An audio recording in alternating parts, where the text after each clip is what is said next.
헌법재판관 후보에 관한 권한쟁의 심판 관련 결정과 그리고 엊그제 있었던 대통령 탄핵 심판 최후 변론에서 국회 소추인단 대표 정청래 위원장의 그 망언에 대한 이야기입니다.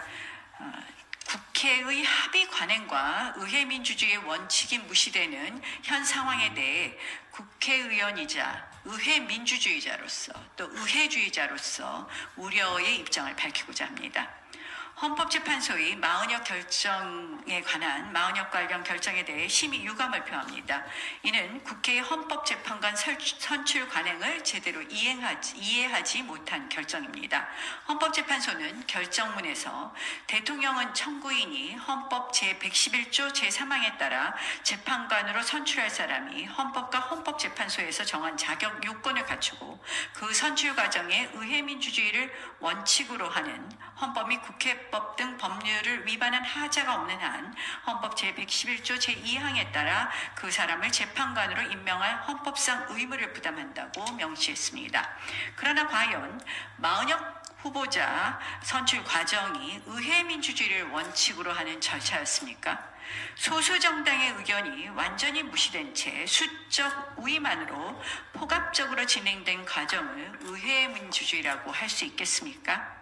헌재는 또한 국회 운영위원회는 2025년 2월 14일 헌법재판소 재판관 마은혁 임명 촉구 결의안을 위원회 안으로 의결하였고 위 결의안은 같은 날 본회의에 상정되어 출석위원 168명 전원의 찬성으로 가결되었다고 인용하면서 이를 적법하고 유효한 행위로 인정했습니다. 그러나 이 표결에는 국민의힘 의원들은 불참한 상태였으며 이는 다수당의 일방적 횡포에 대한 항의의 표시였습니다.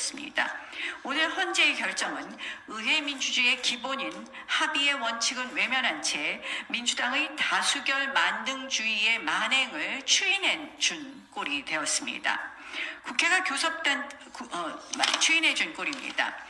오늘의 헌재 결정은 또한 국회의 합의 절차 및 관행에 대한 이해가 결여된 결정이라고 봅니다. 즉 국회 관습법을 무시한 결정입니다. 국회 추천목 3인을 여당 1인, 야당 1인, 여야 합의 추천 1인으로 구성하는 것은 국회의 오래된 관행입니다. 수십 년간 지켜온 여야 합의 1인 추천 관행은 헌법재판소의 정치적 중립성을 위한 최소한의 안전장치였습니다. 국회에서 여야 합의에 의한 안건 상정 자체도 중요한 국회 관행입니다. 부득이 일방적 다수결에 의해 처리해야 하는 경우라도 충분히 소수 의견을 듣고 진행하는 것이 의회 민주주의의 기본입니다. 이번 마은혁 관련 헌법재판소 결정은 둘 다 국회에서의 여야 합의 없는 민주당 단독 표결 그리고 의회 독재 자체에 대해 절대적 효력을 준 것과 다름없습니다. 거대 야당 민주당이 여야 합의도 없이 의석수만 앞세워 밀어붙여도 된다는 것입니까? 그것이 진정 헌법 정신일까요? 국민의힘은 이 모든 국회 안건 처리에 대해 합의한 바가 없습니다. 여야 합의가 실질적으로 되지 않은 마은혁 후보 추천, 인사청문회 일정, 인사청문회 결과 보고서 채택, 마은혁 임명 촉구 결의안 모두 여야 합의 없는 민주당의 독단적 단독 강행이었습니다. 특히 마은혁 임명 촉구 결의안은 상정과 의결 모두 국민의힘 측에 설명한 조차 없습니다. 이에 박형수 국민의힘 원내 수석부대표는 본회의에서 마은혁 임명 촉구 결의안 상정의 부당성에 대한 의사진행 발언을 했었고 민주당이 단독 강행을 계속하자 국민의힘 의원들은 회의장에서 항의하며 단체 퇴장한 바 있습니다. 여야 합의 없는 일당 독재의 국회 표결에 절대적 효력을 주는 것이 과연 헌법 정신입니까? 법치주의, 민주주의의 정신입니까? 숫자만 많으면 무엇이든지 할 수 있다는 한마디로 몰상식의 다수결 독재를 국민은 절대 원하지 않습니다. 국회의 합의 관행을 철저히 무시한 채 이제 와서 대통령 권한 대행이 마은혁까지 임명해야 한다는 결정은 우리의 헌정 질서를 혼란에 빠뜨릴 뿐입니다.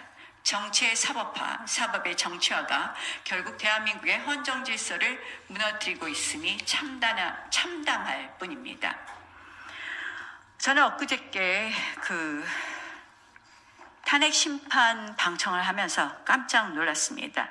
정청래 의원의 발언에 경악을 금할 수 없었습니다. 여야 합의는 헌법과 국회법 어느 법에도 존재하지 않는다. 헌법 제49조에서 규정한 국회의 의사결정은 다수결로 하라는 헌법적 명령이다. 한마디로 의회 민주주의를 부정하는 발언입니다. 민주주의의 본질을 다수결 만능주의로 곡해하고 국회의 합의 민주주의의 원칙을 정면으로 부정하는 위헌적 발상입니다. 의회 민주주의의 핵심 가치는 무엇일까요? 다양한 갈등을 조정하는 것이 의회이고, 그러기에 의회는 다수결의 원리에 앞서서 합의의 원리에 의해 작동됩니다. 17대 제가 국회의원 초선 시절에 선배 의원께 질문했습니다. 국회가 왜 법에 쓰여 있는 대로 다수결로만 하지 않는 것이죠? 돌아온 답은 국회는 여야 합의가 국회법과의 규정에 앞선다는 것이었습니다. 맞습니다. 국회에서는 의사일정을 정하는 것도 본회의 안건을 정하는 것도 모두 여야 합의, 교섭단체 합의에 의하게 되어 있습니다. 그래서 원내대표들은 그리 자주 머리를 맞대어 논의합니다. 여야 합의 없이 일방적으로 안건을 올리고 법안을 표결에 붙이는 것을 바로 강행처리라고 하는 것입니다. 합의를 기본으로 하는 것이 의회 민주주의이기 때문에 국회 각 상임위 아래에 있는 법안 소위에서 한 명의 의원이라도 반대하면 계속 심사로 보류하며 이견을 좁혀가지 표결을 강행하지 않는 것이 국회의 원칙입니다. 그런데 지금의 22대 국회는 어떤 모습입니까? 무조건 표결입니다. 22대 국회 시작 8개월 만에 상임위 소위 합쳐서 113건의 법안을 반대 의견이 있음에도 상임위와 소위에서 표결로 처리했습니다. 19대 국회는 4년 동안 10건, 20대 국회는 7건에 불과했는데 말입니다. 이 추세라면 22대 국회는 4년 임기 동안 500여 건 이상을 여야 합의 없이 거대 야당이 단독 강행 처리할 것으로 추산할 수 있습니다. 왜 이것이 가능해졌을까요? 국회의장, 법사위원장을 모두 야당이 독식하고 있기 때문입니다. 의장, 법사위원장을 여야의 각각 안배의 원구성을 협상하는 것은 오랜 국회의 간행입니다. 의장과 법사위원장을 한 정당이 독식하면 단 하루 만에도 법안을 단독 처리할 수 있기 때문에 이를 막기 위해서입니다. 그러나 21대 국회에서 민주당은 여야 원구성 협상이 종료되지 않은 채로 단 7일 만에 국회의장을 단독 선출하면서 국회를 단독 개원했습니다. 여당이 야당 없이 단독으로 국회를 개원한 것은 민주화 이전인 1967년 7대 국회에 이어 헌정사상 두 번째 일입니다. 이후 47일 만에 민주당은 단독 강행 처리로 법사위를 비롯한 모든 상임위를 독식했습니다. 민주화 이후 최초로 교섭단체 비율로 상임위원장을 배분하지 않고 제1당이 단독으로 선출한 국회가 된 것입니다.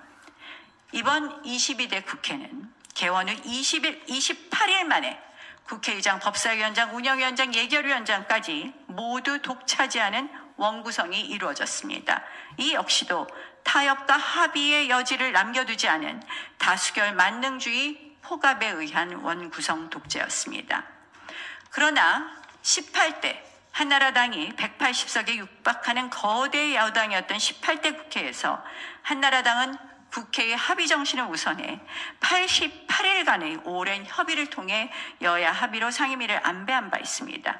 국회의장은 여당인 한나라당이, 법사위원장은 야당인 민주당이 맡도록 함으로써 원활한 국정 운영이 가능하게 하면서도 견제와 균형을 맞추었던 것입니다.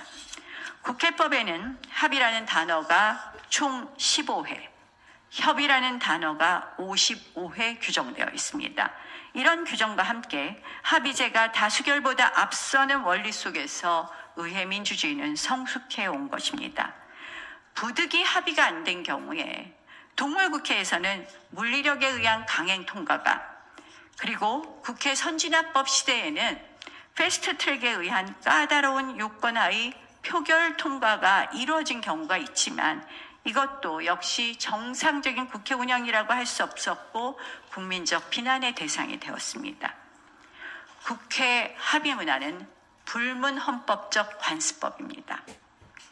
1987년 민주화 이후 30년 이상 지속된 국회의 합의 관행은 헌법재판소가 관습 헌법의 요건으로 제시한 장기적 관행, 법적 확신, 명료성, 항상성, 국민적 합의의 요소를 모두 충족합니다. 헌법재판소도 2015 헌라 1 결정에서 다수결 원리는 소수파에게 토론에 참가하여 다수파의 견해를 비판하고 반대 의견을 밝힐 수 있는 기회를 보장함으로써 다수파와 소수파가 공개적이고 합리적인 토론을 거친 후 다수의 의사로 결정한다는 데 그 정당성이 있다고 판시했습니다. 국회의 다수결 원칙은 무제한적인 다수의 독주를 정당화하는 것이 아니라 소수의 의견이 충분히 반영될 수 있는 토론과 합의 과정이 선행된 후에 비로소 정당성을 가질 수 있는 것입니다. 작금의 민주당의 입법 폭주와 정략 탄핵 시리즈는 법에 의한 민주적 지배가 아니라 법을 이용한 다수당의 사적 지배입니다. 지금처럼 다수의 일당이 국회를 마음대로 한 적은 없습니다. 다수결 만능의 국회는 의회 민주주의를 붕괴시킬 뿐입니다. 국민을 갈등으로 내몰 것입니다. 정청래 의원은 터무니없는 법 해석으로 상임위에서 퇴장, 발언권 제한과 같은 횡포를 일삼았습니다. 이제 더 이상 궤변과 요설로 의회 민주주의를 퇴보시키지 말아주십시오. 이재명 민주당의 방탄국회, 입법 독재를 아무런 견제도 없이 가능케 하는 법사위원장 자리에서 내려오십시오. 헌법이 설계한 권력 분립과 상호 견제의 원칙이 다수당의 일방적 독주에 희생되는 순간 우리의 헌정 질서는 회복 불가능한 손상을 입게 될 것이고 이는 국민에게 돌아올 수 없는 피해를 입히게 될 것입니다. 고맙습니다.